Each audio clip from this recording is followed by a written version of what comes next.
कि बड़ी आपदा आई थी 31 जुलाई की मध्य रात्रि को, और उसके बाद अगले दिन ही मैं समेत सारे लोग, हम सब लोग आपके बीच में थे और लगातार हमने उन नवनिर्माण और पुनर्निर्माण के कामों को आगे बढ़ाया।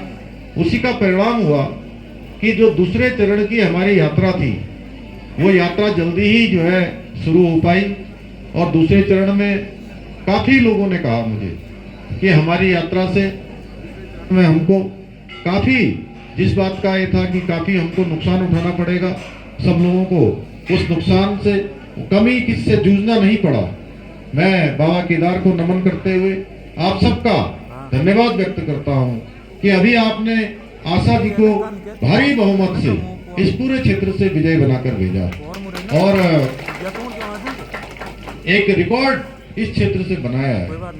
मैं आपको आश्वस्त करता हूं कि जितनी भी बातें, जो भी शासनादेश, जो भी घोषणाएं हमने इस क्षेत्र के लिए की हैं, उन सभी को हम धरातल पर उतारेंगे और अनवरत रूप से ये हमारा पूरा क्षेत्र, ये ऊखीमठ का क्षेत्र, आसपास का क्षेत्र, विधानसभा हमारा पूरा केदारनाथ हो या विधानसभा हमारा रुद्रप्रयाग हो, ये हमारा पूरा जनपद आने वाले समय में एक आदर्श जनपद के रूप में जाना जाए, इस दिशा में हम काम करेंगे। ये हमारा संकल्प है।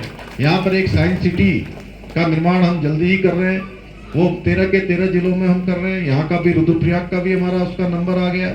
इस पूरी घाटी में हमारी जो माताएं बहनें हैं वो एक नवाचार करें, उनके द्वारा जो उत्पाद बनाए जाते हैं, आज एक से एक अच्छे उत्पाद हमारी बहनें बना रही हैं।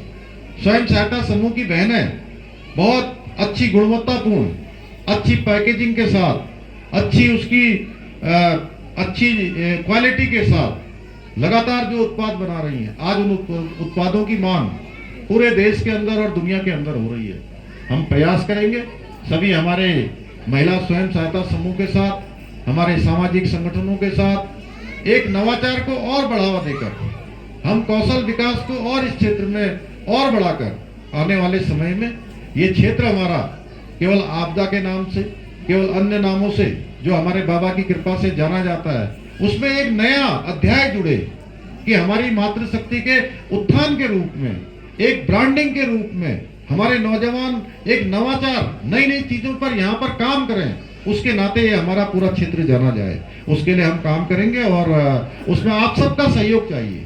और अभी मैं आज आप सबके बीच में आया हूँ, आपका धन्यवाद कर रहा हूँ। और हमने आज शासन में सारे विभागों को जो हमारी शीतकालीन प्रवास की तैयारी है, उस तैयारी के लिए अभी 10 तारीख को एक हमारी बड़े स्तर की एक बैठक देहरादून में हो रही है। और यात्रा जब शुरू होती है, पहले ऐसा होता था कि यात्रा शुरू होती थी तब बैठकें होती थी। हमने कहा कि इस बार जैसे ही यात्रा समाप्त होगी, हम नई यात्रा की तैयारी के लिए बैठक शुरू करेंगे और हम बैठक कर रहे हैं।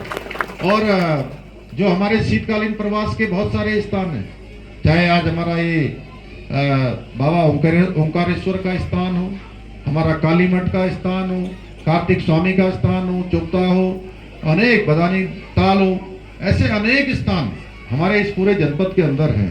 उन जनपदों में लोग आए, उसके लिए हम सरकार की तरफ से, शासन प्रशासन की तरफ से सारी व्यवस्थाओं को हम सुनिश्चित कर रहे हैं कि लोग आकर हमारे यहाँ का जो यात्रा, जो केवल कपाट खुलने की स्थिति में चलती है जब कपाट खुलते हैं, लेकिन हम चाहते हैं कि कपाट जब बंद हो जाते हैं उसके बाद भी यात्रा हमारी अनवरत रूप से जारी रहे। उसके लिए प्रचार प्रसार हम कर रहे हैं, उन व्यवस्थाओं को सुनिश्चित कर रहे हैं कि कड़ाके की ठंड में किस प्रकार की कैसी व्यवस्था वहां पर होनी चाहिए। होम स्टे हैं, हमारे होटल है, टैक्सी वाले हैं, ढाबे वाले हैं, हमारे अन्य उत्पाद के काम करने वाले हैं, सभी को किसी न किसी रूप में काम मिले और लगातार 12 के 12 महीने उनका अनवरत रूप से आना रहे।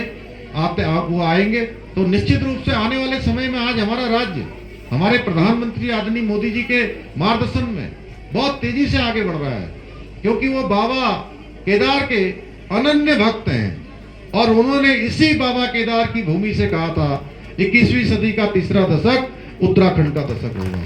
यानी इसका अर्थ है उनके शब्दों में जो शिव रूपी शब्द थे, बाबा केदार के शब्द थे कि 10 साल आने वाले ये हमारे उत्तराखंड के होंगे, हमारी माताओं बहनों के होंगे, हमारे नौजवानों के होंगे, हमारे बड़े बुजुर्गों के आशीर्वाद से हमारा राज्य, हमारे देवों की कृपा से हमारा राज्य हिंदुस्तान का पहले नंबर का राज्य बनेगा। हमारा राज्य श्रेष्ठ राज्य बनेगा, आदर्श राज्य बनेगा। उस सबको हम सबको बनाना है। हम उस दिशा में आज आगे भी बढ़ रहे हैं। अभी हमारी नीति आयोग की रिपोर्ट आई है। पूरे नीति आयोग भारतवर्ष के सभी राज्यों की एक रिपोर्ट बनाता है कि किस राज्य ने सतत विकास के लक्ष्यों को प्राप्त करने में किस तेज गति से काम किया है। मुझे भगवान ओंकारेश्वर के इस प्रांगण में आप सबको बताते हुए खुशी हो रही है कि पूरे देश के अंदर जो रैंकिंग आई है, हमारे राज्य की रैंकिंग नंबर 1 पर आई है। पहले नंबर पर हमारा राज्य आया है। बेरोजगारी कम करने पे भी हमने राष्ट्रीय औसत को पीछे छोड़ दिया है। जो 13.4 हमारी बेरोजगारी दर होती थी, बेरोजगारी का औसत था, उसको हमने कम कर दिया है। 4% से कम की उसमें कमी हुई है, यानी कि रोजगार देने के मामले में भी हम आगे बढ़ रहे हैं। इसी प्रकार से चाहे जीएसटी का संग्रहण हो, उसमें भी हमारे राज्य ने अच्छी खासी प्रगति की है। हमारा राज्य का जो जीएसडीपी है, सकल घरेलू उत्पाद, उसमें भी आज हम 1.3 गुना की वृद्धि के साथ आगे बढ़ रहे हैं। यानी कि 1.3 गुना की वृद्धि का मतलब होता है 33%। कुश्ती जी कितना? 33%। तो इस प्रकार से हम आज स्टार्टअप के क्षेत्र में हो, चाहे आप हम ऐसे अनेक क्षेत्रों में हम आगे बढ़ रहे हैं। आपको पता है हम नकल का कानून लेकर आए हैं। नकल के कानून के कारण से आज हमारे राज्य के अंदर 19,000 हमारे बेटे बेटियों को अभी तक नौकरी मिल चुकी है और ये क्रम हमारा रुकने वाला नहीं है और ये सब बिना नकल के चल रहा है। इसी प्रकार हम धर्मांतरण का कानून लेकर आए, अभी जल्दी ही हम भूमि का कानून लेकर आने वाले हैं। तो मेरे पास कहने के लिए बहुत सारी चीजें हैं। मैं इसमें बहुत ज्यादा न कहते हुए मैं यहाँ के सभी अपने देवी देवताओं को प्रणाम करता हूँ। उत्तराखंड राज्य आंदोलनकारी, उनका भी ये गांव है, उनको भी मैं नमन करता हूँ और आप सबको एक बार फिर से धन्यवाद करते हुए, और आपने जितनी बातें हमारे राणा जी ने मुझे बताई है, मैं उनको सबको लेकर जा रहा हूँ। आशा जी को आपने विधायक बना दिया है और आशा जी अब सारे कामों को आगे बढ़ाने के लिए लगातार प्रयास करेंगी। पहले ही हम मदनेश्वर धाम का विकास हो, कालीमठ धाम का विकास हो, गौरीकुंड स्थित गौरी माई का मंदिर परिसर हो, या हमारा कार्तिक स्वामी परिसर हो, चौपता हो, अनेक क्षेत्रों के, चाहे हमारा त्रिजुगी नारायण, उन सब के विकास के लिए हम काम कर रहे हैं। 4 धाम की तर्ज पर उनके मास्टर प्लान को आगे बढ़ाने के लिए काम कर रहे हैं। तो मैं इन सब चीजों को, बहुत लंबा हो जाएगा बोलते रहूंगा, तो अभी हम लोगों को सबको पांडव नृत्य भी देखना है।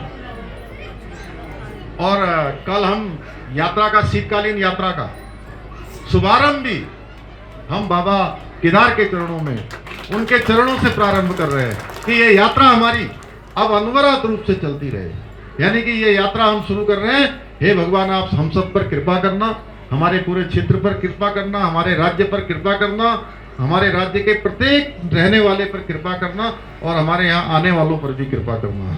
उनको भी हम आमंत्रित कर रहे हैं। इतना ही आप सबसे कहते हुए आप सबको फिर से हृदय से आप सबका धन्यवाद करते हुए मैं अपनी बात समाप्त करता हूँ। बहुत बहुत धन्यवाद। अगर आप ये वीडियो YouTube पर देख रहे हैं तो हमारे चैनल को सब्सक्राइब करें और बेल आइकन को दबाना ना भूलें। अगर आप Facebook पर ये वीडियो देख रहे हैं तो हमारे पेज को लाइक करें।